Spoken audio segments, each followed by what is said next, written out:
شروع اللہ کا نام لے کر جو بڑا مہربان نہایت رحم والا ہے۔ سورہ الکہف آیت 16 تا 22۔ اور جب تم نے ان مشرکوں سے اور جن کی یہ اللہ کے سوا عبادت کرتے ہیں ان سے کنارہ کر لیا ہے تو غار میں چل رہو، تمہارا پروردگار تمہارے لیے اپنی رحمت وسیع کر دے گا اور تمہارے کاموں میں آسانی کے سامان مہیا کرے گا۔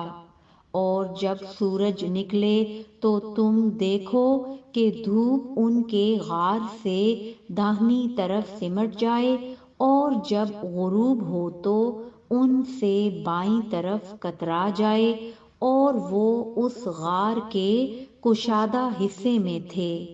یہ اللہ کی نشانیوں میں سے ہیں، جس کو اللہ ہدایت دے وہ ہدایت یاب ہے، اور جس کو گمراہ رہنے دے تو تم اس کے لیے کوئی دوست راہ بتانے والا نہ پاؤ گے۔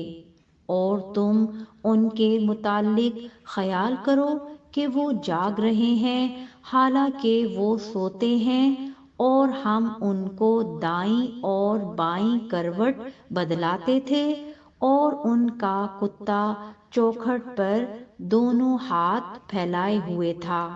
اگر تم ان کو جھانک کر دیکھتے تو پیٹھ پھیر کر بھاگ جاتے اور ان سے دہشت میں آ جاتے۔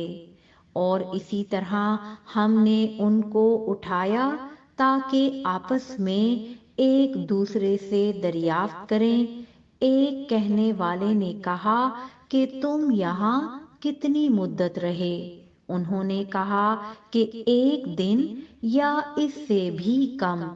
انہوں نے کہا کہ جتنی مدت تم رہے ہو تمہارا پروردگار ہی اس کو خوب جانتا ہے، تو اپنے میں سے کسی کو یہ روپیہ دے کر شہر بھیجو، وہ دیکھے کہ نفیس کھانا کون سا ہے تو اس میں سے کھانا لے آئے، اور احتیاط سے آئے جائے اور تمہارا حال کسی کو نہ بتائے۔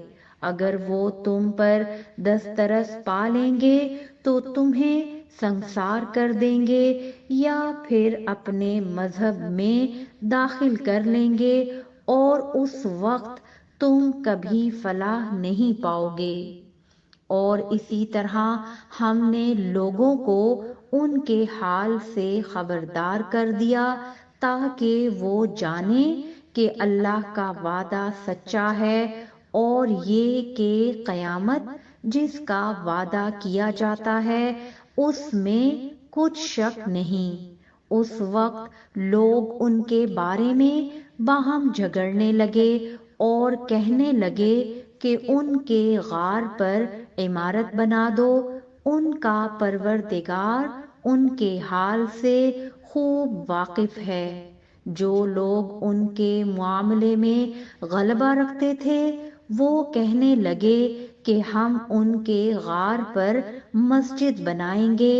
بعض لوگ اٹکل پچو کہیں گے کہ وہ 3 تھے اور چوتھا ان کا کتا تھا، اور بعض کہیں گے کہ وہ 5 تھے اور چھٹا ان کا کتا تھا، اور بعض کہیں گے کہ وہ 7 تھے اور 8واں ان کا کتا تھا۔